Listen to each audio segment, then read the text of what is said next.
नमस्कार। बीएड शिक्षकों के ब्रिज कोर्स परीक्षा को ध्यान में रखते हुए हम हिंदी भाषा का अध्ययन कर रहे हैं। हिंदी भाषा में अध्याय 1 के अंतर्गत अब तक हमने स्वतंत्रता के बाद से 1986 की नीति और फिर 2005 की पाठ्यचर्या तक का अध्ययन किया। उसके बाद राष्ट्रीय शिक्षा नीति 2020 का, राष्ट्रीय पाठ्यचर्या 2022 जो फाउंडेशनल स्टेज के लिए है, राष्ट्रीय पाठ्यचर्या 2023 जो स्कूल एजुकेशन के लिए है, इसका अध्ययन किया। आज की इस वीडियो में हम बहुभाषिकता का अध्ययन करेंगे। यह अध्याय 1 में एक दिया गया एक महत्वपूर्ण सब टॉपिक है। यहाँ से निश्चित ही प्रश्न बनेगा। तो बहु मतलब कई भाषिकता मतलब भाषा के होने की अवस्था।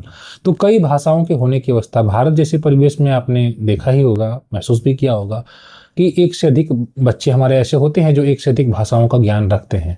एक शिक्षक के रूप में हमें इसी चीज़ को प्रमोट भी करना होता है। ठीक है, हो सकता है कि बिहार में या मध्य प्रदेश में पढ़ने वाला कोई बच्चा मराठी भी बोलता है और अपने जो लोकल लैंग्वेज है उसे भी जानता है, हिंदी भी जानता है, अंग्रेजी भी जानता है। तो कहने का मतलब यह है कि भारत एक ऐसा परिवेश है, भारत में भाषाई विविधता है, जहाँ अलग अलग भाषाई पृष्ठभूमि के बच्चे आते हैं और वो कक्षा में जब बैठते हैं तो ये ऐसी कक्षा का निर्माण करते हैं जो बहुभाषिक कही जाती है। तो चलिए हम आज के टॉपिक को समझते हुए चलते हैं। बहुभाषिकता का तात्पर्य भाषिक विविधता से, जहाँ पर एक से अधिक भाषाओं का प्रयोग होता है, जैसे यहाँ पर चर्चा की गई है। यह हमारे जीवन का एक महत्वपूर्ण हिस्सा है। भारत एक बहुभाषिक देश है, इसमें कोई दो राय नहीं है। आप अगर उत्तर प्रदेश में जा रहे हैं तो हिंदी का प्रयोग हो रहा है, आप महाराष्ट्र में जा रहे हैं मराठी का प्रयोग हो रहा है, गुजरात में जा रहे हैं गुजराती का प्रयोग हो रहा है, पंजाब में पंजाबी का, हरियाणा में हिंदी का। इस प्रकार से आप देख रहे हैं अलग अलग क्षेत्रों में अलग अलग प्रकार की भाषाएं और बोलियां बोली जाती हैं। भारत भाषाई दृष्टि से समृद्ध है और यहाँ भाषाओं की विविधता विद्यमान है। इसी का झलक दिखाई देता है हमारी कक्षाओं में, क्योंकि भारत का भविष्य वहीं तैयार हो रहा है। तो अक्सर हम देखते हैं कि हमारे जो कक्षाएं होती हैं जिसमें कई बच्चे ऐसे होते हैं जो कई भाषाओं का प्रयोग कर रहे होते हैं, वो उनकी एक लोकल लैंग्वेज हो रही होती है।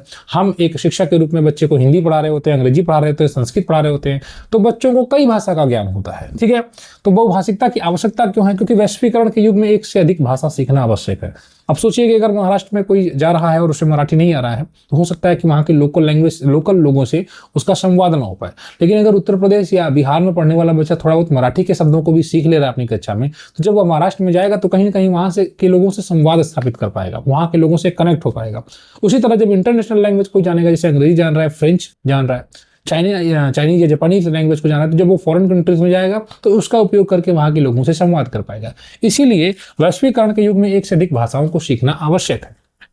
दूसरी भाषाएं सीखने के लिए मातृभाषा को आधार बनाना है। जब भी बच्चों को हम अंग्रेजी पढ़ा रहे होते हैं तो पहले हम अंग्रेजी समझाते हैं, लेकिन अंग्रेजी को समझाने के लिए हमारे लिए यह आवश्यक है कि हम बच्चे की मातृभाषा का प्रयोग करें। जैसे अगर दिस इज अ स्नैक लिखा हुआ है तो हम बच्चे को यह बताते हैं कि देखो यह एक सांप है, इसको हम इस प्रकार समझाते हैं, बच्चा उसको कॉन्सेप्ट को बेहतर तरीके से समझता है। तो अपनी भाषा और दूसरी भाषा के बीच भाषाई पुल का निर्माण करना चाहिए। बच्चा अगर भोजपुरी में घर बोलता है, आप हिंदी पढ़ा रहे हैं, तो हिंदी के शब्दों को भोजपुरी के माध्यम से आप अगर समझा रहे हैं, एक ब्रिज के रूप में काम कर रहे हैं, तो इससे बच्चे की जो भाषा पर पकड़ है वो मजबूत होती है। अब महत्व यह है कि दूसरों से जुड़ने में सहायता करते हैं, जिस पर हमने पहले भी चर्चा किया है। भाषाई संवाद को बढ़ावा देती है, हमने इसको भी देखा है। इसके अलावा भाषागत दूरी को कम करती है ना। जैसे अगर आप पंजाबी, हमारे बिहार में बच्चा अगर पंजाबी भाषा का भी थोड़ा बहुत प्रयोग कर ले रहा है, एनसीईआरटी की किताब को देखेंगे तो उसमें थोड़े बहुत शब्द ऐसे हैं जो कई भाषाओं के हैं, बच्चों को सिखाया जाता है। तो जब वो पंजाब जैसे क्षेत्रों में जाएगा तो वहाँ के लोगों से भी संवाद कर पाएगा, वहाँ के लोगों से भी जुड़ पाएगा। तो भाषागत दूरी को कम करती है, क्षेत्रीय दूरी को कम करने में सहायक और राष्ट्रीय भाषाई एकता को भी मजबूत बनाती है। इस प्रकार से बहुभाषिकता का महत्व भी हो सकता है। इसके अलावा भाषा और संवाद देखिए, विभिन्न भाषाओं का ज्ञान संवाद स्थापित करने में सहायक है। दूसरी भाषा के कुछ शब्दों का ज्ञान संचार को आसान बनाता है। जैसा कि हमने अभी इस पर डिस्कशन भी किया था कि जब हमारी एनसीईआरटी को आप देखेंगे तो उसमें मराठी के शब्द हैं, पंजाबी के हैं, हिंदी के हैं, अंग्रेजी के हैं। ठीक है, तो अलग अलग प्रकार की वर्तनी है अलग अलग भाषा में, और उसका मतलब एक से दूसरे में ट्रांसलेट किया गया है। उद्देश्य यह है कि बच्चा अन्य भाषाओं को भी थोड़ा बहुत समझ सके। इससे कहीं ना कहीं जो संचार है वह आसान हो जाता है। दूसरी भाषा के या दूसरी भाषी क्षेत्र में जब वो जाता है तो उसका प्रयोग करके वह वहाँ से संवाद स्थापित कर पाता है। तो भाषा कहीं ना कहीं एक दूसरे से जोड़ने का भी काम करती है। अब भाषा शिक्षण के दौरान बहुभाषिकता क्या है? देखिए, बहुभाषिकता यह है कि एक शिक्षक के रूप में आप मल्टी लैंग्वेज में, बहुभाषिकता से आशय यह है कि वो आपकी कक्षा में एक से अधिक भाषाओं का प्रयोग हो रहा है, उसको आप अलाउ कर रहे हैं। ठीक है, यही आपकी कक्षा शिक्षण की नीति भी होनी चाहिए। यानी शिक्षार्थी की भाषा को सम्मान दीजिए आप, मतलब बच्चा अगर जो भी लैंग्वेज में बोल रहा है उसको अलाउ करिए कि वह बोले, ताकि जो भी उसके अंदर मतलब एक प्रकार से कहना चाहता है वो कह सके। ठीक है, और अगर आप लिमिटेशन लगा देंगे कि नहीं तुमको ये नहीं कहना है, तुमको सिर्फ हिंदी में ही बात करना है, तो भोजपुरी बोलने वाला बच्चा फिर आपसे संवाद नहीं कर पाएगा, उसका संवाद वहीं पर रुक जाएगा। ठीक है, तो उसका भाषाई विकास बाधित हो जाता है। तो प्रत्येक बच्चे की भाषिक क्षमता को समझिए और उसी के हिसाब से उसकी अपॉर्चुनिटीज दीजिए। आप कक्षा में बच्चों की भाषिक अभिव्यक्ति का सम्मान होना चाहिए। ठीक है, बच्चों की भाषिक विविधता को शिक्षण का हमें हिस्सा बनाना चाहिए। अभी शिक्षक की क्या भूमिका है? बच्चों की भाषाई पृष्ठभूमि को समझें। एक शिक्षक के रूप में आप यह देखें कि बच्चा किस परिवेश से आ रहा है, उसकी क्या पृष्ठभूमि है। अगर बच्चा ग्रामीण क्षेत्र का है तो हो सकता है कि वह अंग्रेजी से परिचित न हो सकता है कि बच्चा शहरी क्षेत्र का हो तो वह अंग्रेजी से पहले से ही परिचित हो। वह मोबाइल में दिन भर टैबलेट वगैरह कंप्यूटर वगैरह में अंग्रेजी के शब्दों को देख रहा है, जान रहा है, तो बहुत कुछ उसकी पृष्ठभूमि भी प्रभावित करती है कि वह कौन सी भाषा का प्रयोग कर रहा है। अध्यापक को उसको समझना होगा, उसकी मातृभाषा का सम्मान करें, विभिन्न भाषाओं के बीच संबंध स्थापित करें। यानी किसी एक भाषा को आप अलग से नहीं पढ़ा सकते, बल्कि अन्य भाषाओं के साथ कनेक्ट करके पढ़ाएंगे तभी बच्चा बेहतर तरीके से सीखेगा। यानी आप हिंदी पढ़ा रहे हैं तो भोजपुरी से कनेक्ट करके पढ़ा रहे हैं, या अंग्रेजी पढ़ा रहे हैं तो हिंदी से कनेक्ट करके पढ़ा रहे हैं। भाषाएं एक दूसरे से अगर आप जोड़कर पढ़ाएंगे तो बच्चे बेहतर तरीके से इसको समझ पाएंगे। वो भाषिक वातावरण का आपको निर्माण करना होगा। ठीक है, अब देखिए हम आगे बढ़ते हैं। समावेशी शिक्षा में बहुभाषिकता। अल्प क्षेत्रीय जो भाषाएं बोलने वाले बच्चे हैं उनको उनकी भाषा में शिक्षा दी जा सकती है। ठीक है, कि हमें समावेशिता भी लेकर चलना है। ठीक, इससे अधिक बच्चे शिक्षा जुड़ सकते हैं और शिक्षा सभी के लिए सुलभ भी बनती है। अब यहाँ से जो वन लाइनर बन सकते हैं, ऑब्जेक्टिव बन सकते हैं। देखिए एक बार मैं आपको यहाँ पर दे दिया गया है। बहुभाषिकता से आशय है भाषिक विविधता। ठीक है, भारत एक बहुभाषिक देश है, आप सभी जानते हैं, हम सभी जानते हैं। बहुभाषिकता राष्ट्रीय भाषाई एकता के लिए आवश्यक है।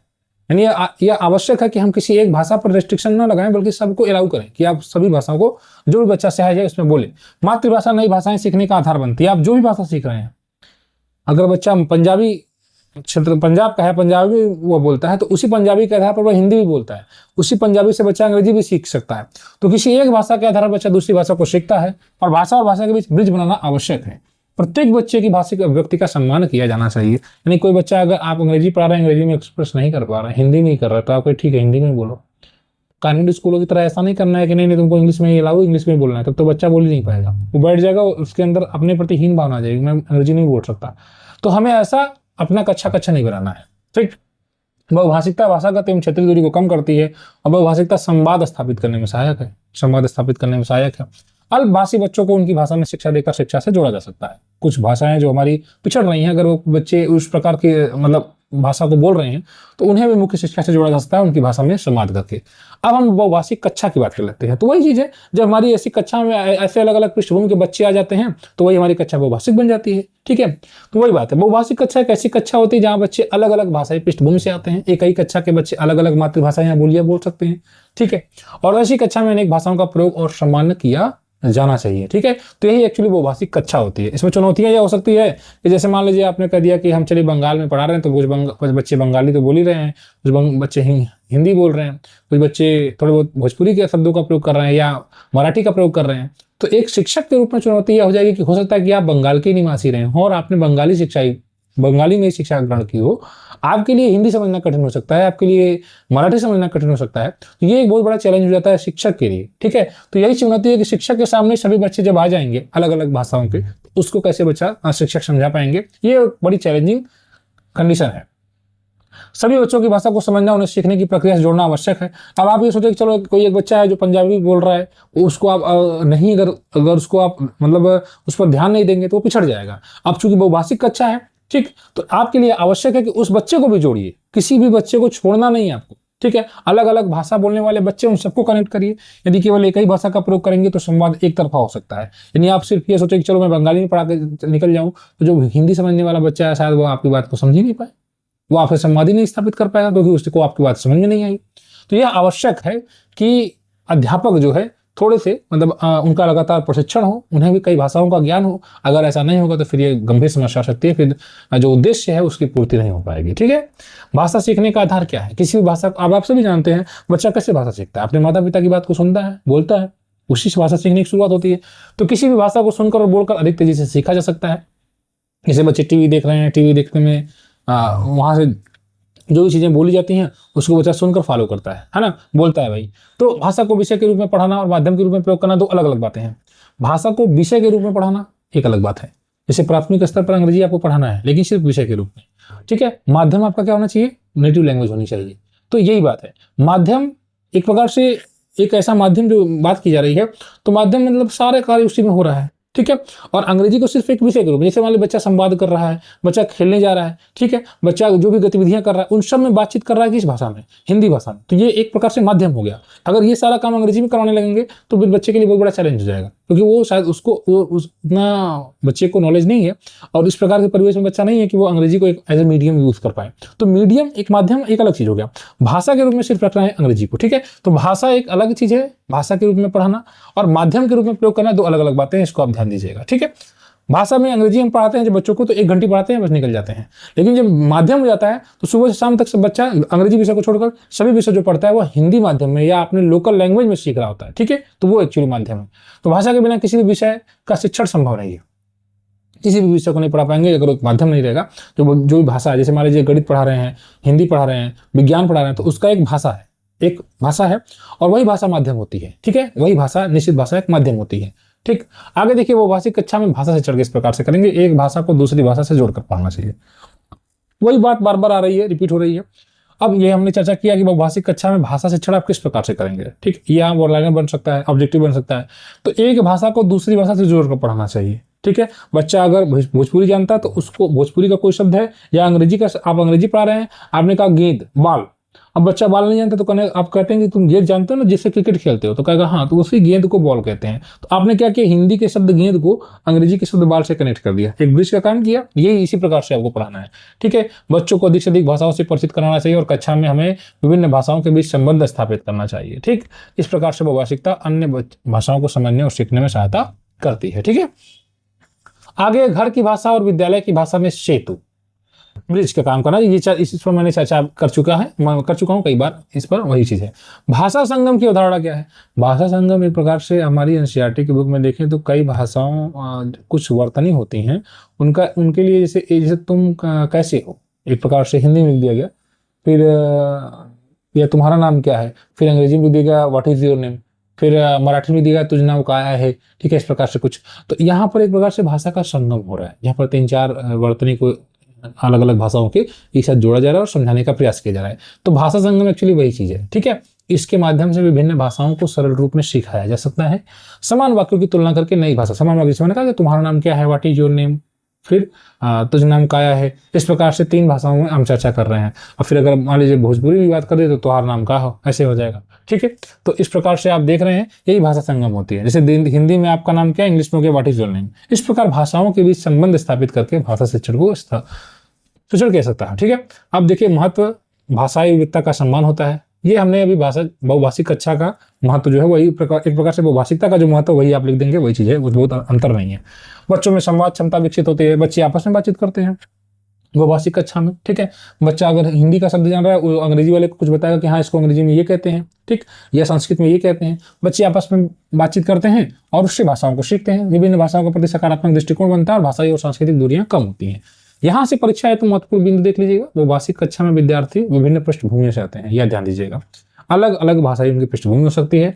भाषा सुनने और बोलने से तेजी से सीखी जाती है। भाषा कब कैसे सबसे तेजी से सीखा जाती है? वन-लाइनर बन सकता है, ऑब्जेक्टिव बन सकता है, सुनने और बोलने से, ठीक है। ये 4 ब्लॉक अप्रोच पढ़ेंगे तो आप जानते ही हैं पहला ब्लॉक यही है। भाषा सभी विषयों के लिए शिक्षण का आधार है। कोई भी विषय आप पढ़ रहे हैं उसमें किसी भाषा में पढ़ रहे होंगे, एक भाषा को दूसरी भाषा से जोड़कर ही पढ़ाना चाहिए, ठीक है। एकदम न्यूट्रल होकर नहीं पढ़ाना चाहिए, एक ही भाषा में पढ़ाओ, नहीं, दोनों भाषा 3 भाषा जो भी पढ़ा रहे हैं एक दूसरे से कनेक्ट करके पढ़ाएंगे तो बच्चे बेहतर तरीके से समझ पाएंगे। घर की भाषा और विद्यालय की भाषा के बीच सेतु बनाना आवश्यक है। बच्चों को अधिक से अधिक भाषाओं से परिचित कराना चाहिए। बहुभाषिक शिक्षा भाषाई और सांस्कृतिक दूरियों को कम करती है, आप सभी जानते हैं। इसमें बहुत से बिंदु पर हमने पहले ही चर्चा कर ली है, इसलिए उसको हम ज्यादा नहीं समझाएंगे। भाषा संगम बहुभाषिक शिक्षा का महत्वपूर्ण आधार है। बहुभाषिक शिक्षण आप दे रहे हैं तो भाषा संगम से भी हमने बताया ना कि एक ही शब्द है उसको अलग अलग, एक ही वाक्य है उसको अलग अलग भाषाओं में यहाँ पर लिखा गया है। अभी हम उसको देख रहे थे, जैसे देखिए ये भाषा संगम का उदाहरण देख लीजिए आप। ये कक्षा में प्रत्येक भाषा भाषिक व्यक्ति का सम्मान होना चाहिए, ठीक है। अभी भाषा संगम का उदाहरण दे रहे हैं, मराठी हिंदी अंग्रेजी एक साथ सिखा रहे हैं, बस वही चीज है। यहाँ पर देखिए हमारी एनसीईआरटी का ऐसे ये लिया गया है। ये पहले मराठी देवनागरी में देखिए, पहला दिवस आपका नाम क्या है, मराठी में तुझ नाम का है, ठीक है, पहला दिन है। अब इसमें हिंदी में तो आपका नाम क्या है, और मराठी में फिर ये तुझ नाम काया है, ठीक, इस प्रकार से बोलेंगे। इंग्लिश में व्हाट इज योर नेम। तो आप देख रहे हैं मराठी रोमन है, मराठी देवनागरी है, हिंदी है। इस प्रकार से माजनाओ पारमिया है, यानी मेरा नाम पारमी है, माय नेम इज पारमी। इस प्रकार से आप देख रहे हैं कि बच्चे जब इसको पढ़ेंगे तो वो अंग्रेजी भी सीख रहे हैं और हिंदी भी सीख रहे हैं और मराठी के भी शब्दों को सीख रहे हैं। आप किस कक्षा में पढ़ते हैं? अब यहाँ तू कोड़त्या वर्गात सीखते, हमारा लड़की है तो सीखते से, लड़का है तो सीखते हो, इस प्रकार से कुछ।